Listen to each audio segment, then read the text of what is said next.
We're going to be talking about today with a leader who's guided franchisors and franchisees to thrive in competitive markets, especially the Canadian market. Welcome to Fordify Live with your host, Ford Saeks.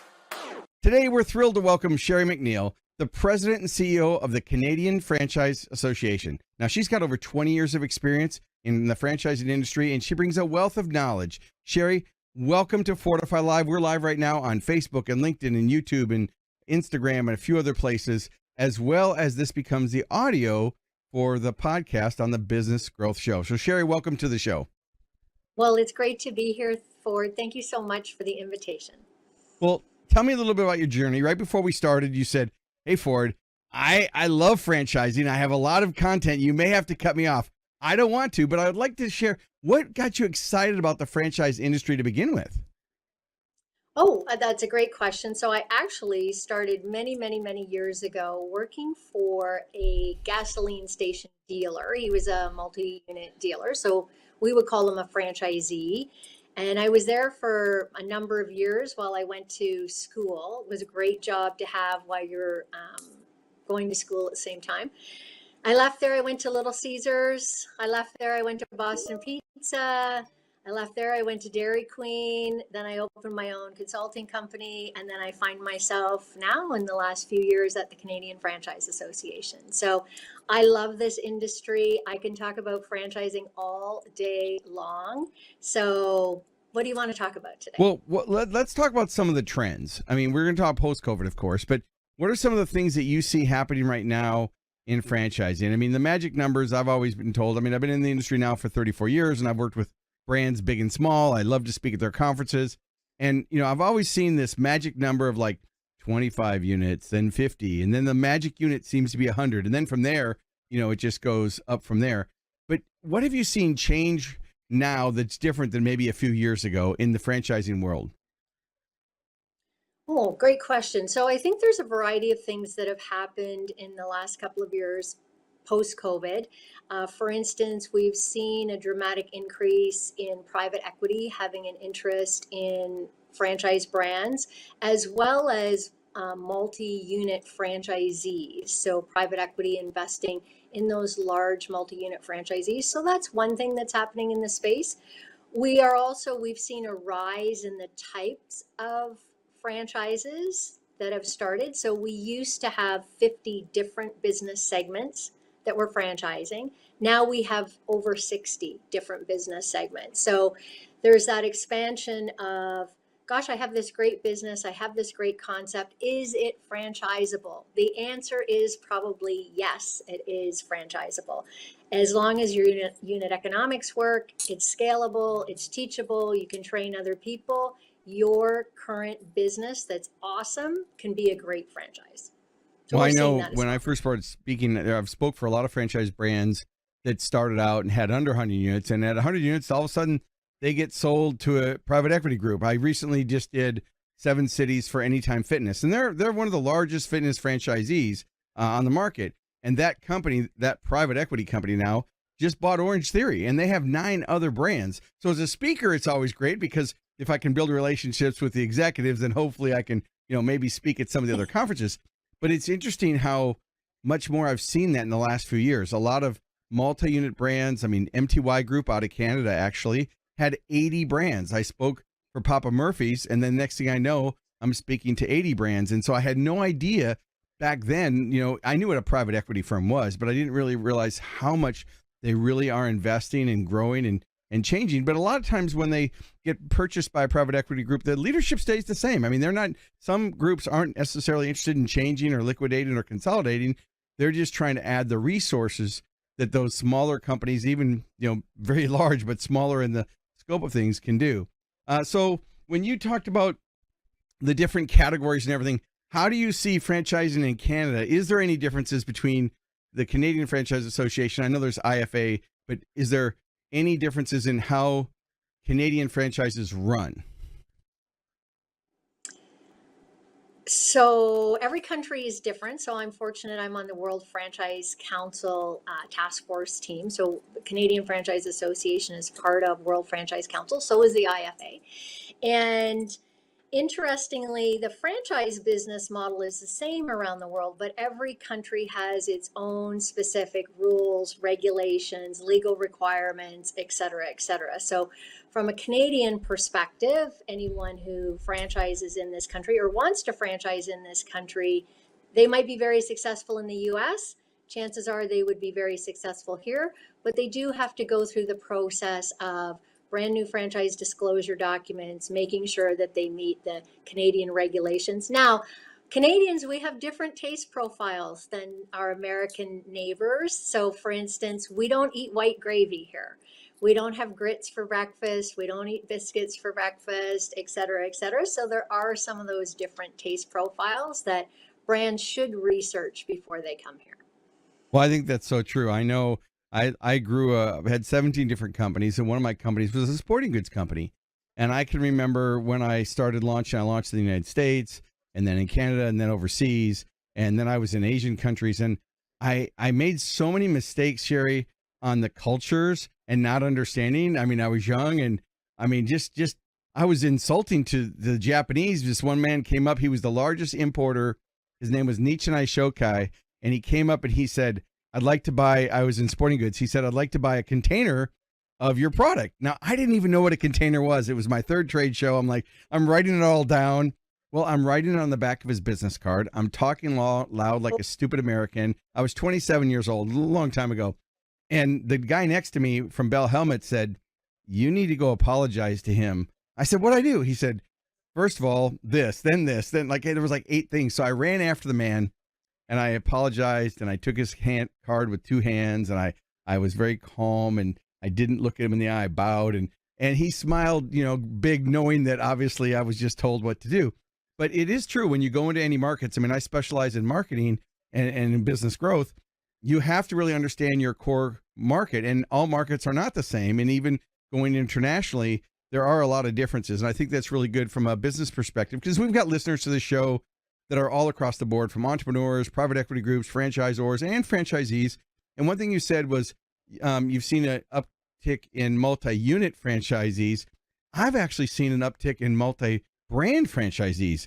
I'm surprised at how many franchisees now that get successful in one business end up buying 2 or maybe 3 or even more different types. I mean, I'm struggling to deal with my own team. Like, I don't need another type of business to run, right? And so it's just interesting that I've seen that change. And I think what you said is so true about make sure that if you're going into any country that you know what the ideal customer wants. Would you say? Yeah, absolutely. And we're seeing that trend too, Ford, that some franchisees want to have one brand and take it as far across the country as they possibly can, multi-province. Other franchisees are now saying, I really want to own this region of this province. So I'm going to have not just one brand, I'm going to have 4 brands or 5 brands, but I'm going to own this whole territory and with those 5 brands in that part of the city, like the Greater Toronto area or the Greater Vancouver area or all of Vancouver. Or all of British Columbia, et cetera. So that's a little bit different because it used to be franchisees usually were very loyal and passionate about a brand. Now they're loyal and passionate to the 4 or 5, 6 brands that they own. All right. So a tough question. What do you see as some of the biggest challenges facing franchisors? We'll go with the franchisors first and then franchisees. Well, I think joint employer is always a potential problem for anybody who's in the franchise space. And we're always very concerned about new government regulations that would affect the franchisor or the franchisee. And we spend a lot of time trying to work with government, talk about franchising to help both sides understand and come to an agreement. The government wants to do X. It's going to affect franchising. How can we work together to create something that's successful for all parties? And so we do a lot of that work. You're going to ask me about franchisees. I already have the answer. All right, give me the franchisees, and then I'll jump back. Go ahead, go for it. Okay, so I think what we internally call death by 1,000 cuts. Yeah. So increase in municipal property tax, increase in minimum wage, increase in government remittances. So CPP, EI, WSIB, EHT. I know that's a lot of acronyms. And, and then the cost just of inflation. So cost of goods continuing to go up, cost of labor going up. Like it's just over and over and over that franchisee having to absorb those costs, and the consumer can only support a local business so much, right? So then the franchisee's in this tough spot. Hey, all my costs are going up, so my unit economics are changing. But there's a cap on how much I can charge the consumer, because if I charge too much, then my transaction count and I lose consumers. So it's that death by 1,000 cuts, which I think is very problematic right now for the franchise space. Yeah, going back to what you said about the franchisors, I mean, the joint relationship, I know it's hard. The old saying, if it looks like a duck, walks like a duck, it's a duck. And when I got into franchising, and every organization I speak to, I always ask them, what are the top 3 challenges that you face, before I do a keynote or something. And they always tell me the same things. We're having trouble finding, retaining, and engaging top talent. So they have high turnover, and the cost of that employee, whether it's a frontline staff, back of the house, or whether it's, in leadership or management or regional director, whatever it is, it's harder to find good people that are intrinsically motivated. So staffing's always been thing. It's increased, shrunk profit margins, like you said, all the different things that affect their profit margins. And then, of course, just the many hats that they have to wear. And so the franchisors always tell me, look, if we can just get our franchisees to follow our systems, and then the franchisees are saying, look, I bought this franchisee. What are you going to do to drive more business to me? And that's usually where I come in, because I become a third-party endorsement and a conduit to say, look, yes, this is the national voice, but you have to build relationships in your community. Here's what you have to do. So I come in to work on the local area marketing and the leadership skills that local franchisee can do. That's where I specialize. Or sometimes a franchise brand will hire me to help them.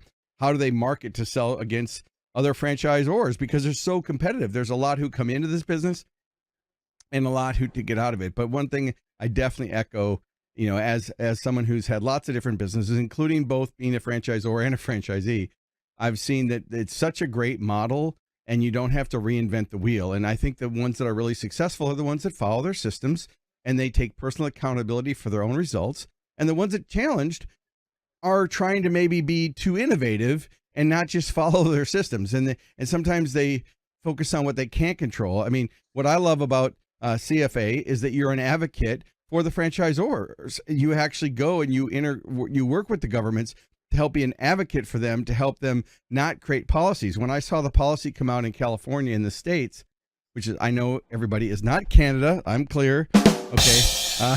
But when I saw that they were making certain QSR, quick serve restaurants, increase their minimum wage to $20, I thought all they're going to do is increase robotics. All they're going to do is get rid of the frontline staff, which of course changes the customer experience. And now we're seeing the ripple effects throughout the market. I just believe in free market economy. We're not being political on this show. This has nothing to do with politics in your country or my country. It's just, I just believe in free market economy. If you want to make more money, add more value. And if you can add more value and communicate it, you'll be competitive.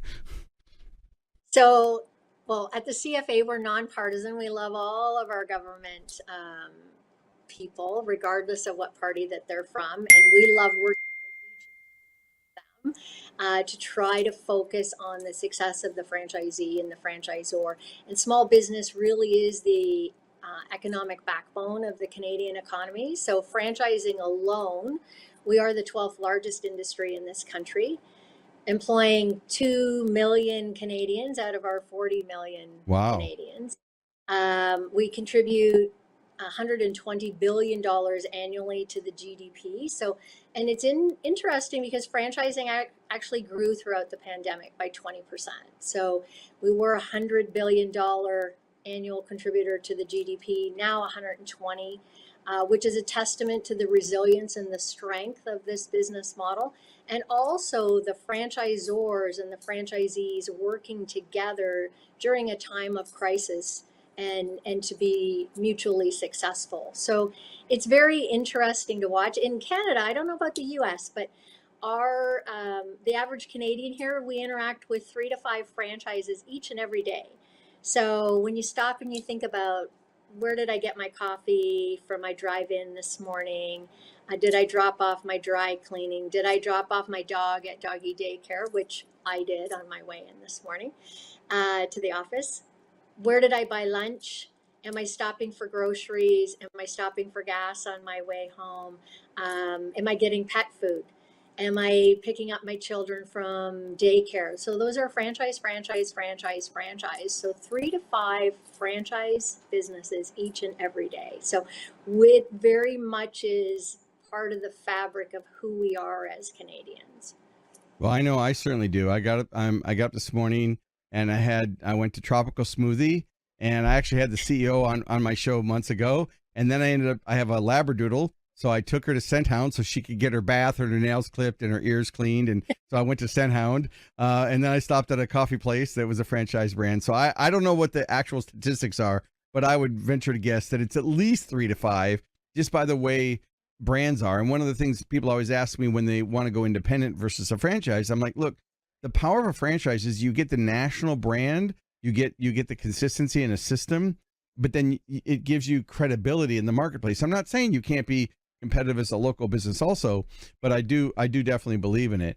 All right, so I'm gonna ask you a different question. With your extensive experience, because I know you've been in franchising on both ends and an advocate, what are some of the factors that you have determined that a franchisee needs for success in today's market? So if a new franchisee was saying, hey, Sherry, I'm interested in becoming a franchisee, what characteristics or trait do you think I need to be successful?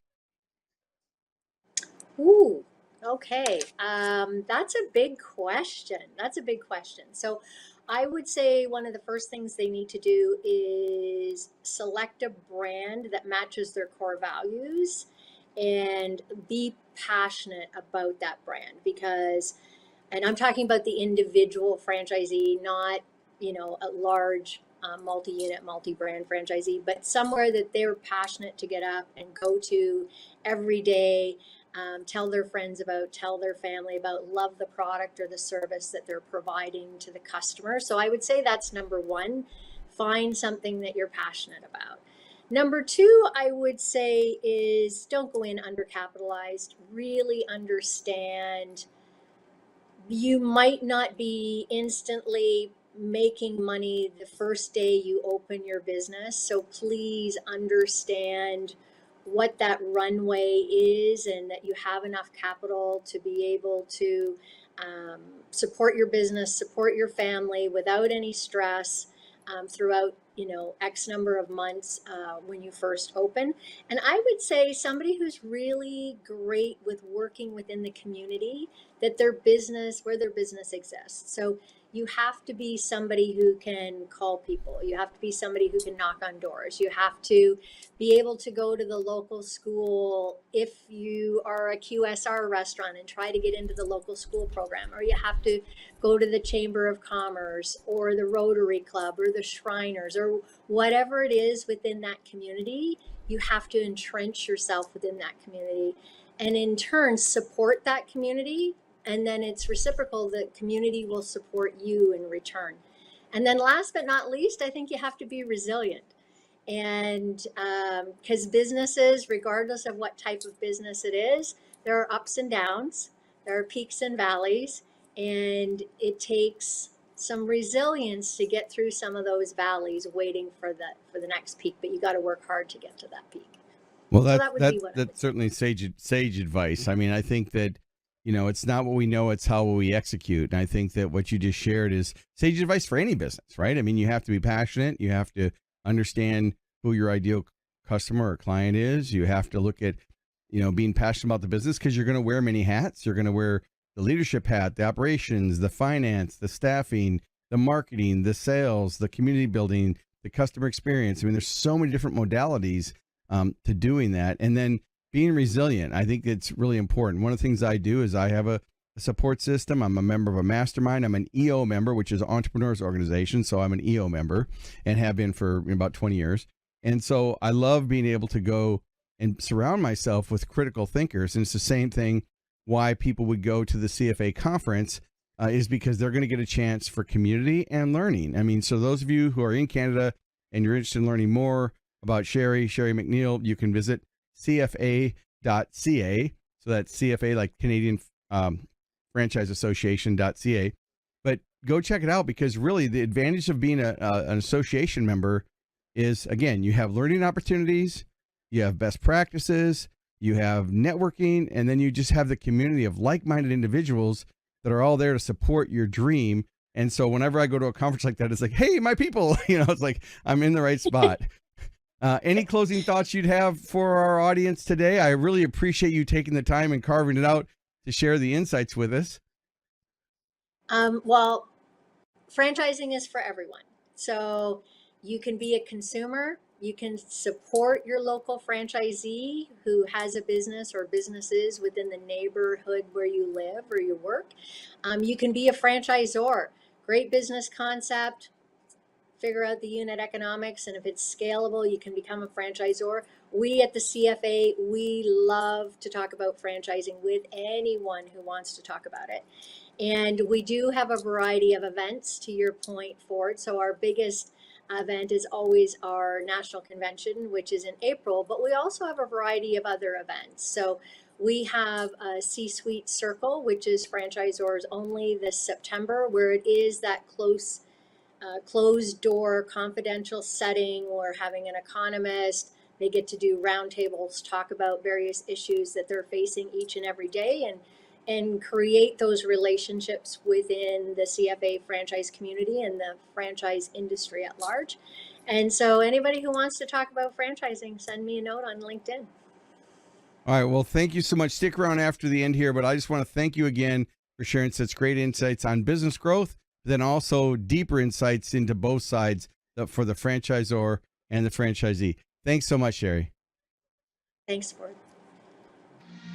Thank you for tuning in to Fordify Live.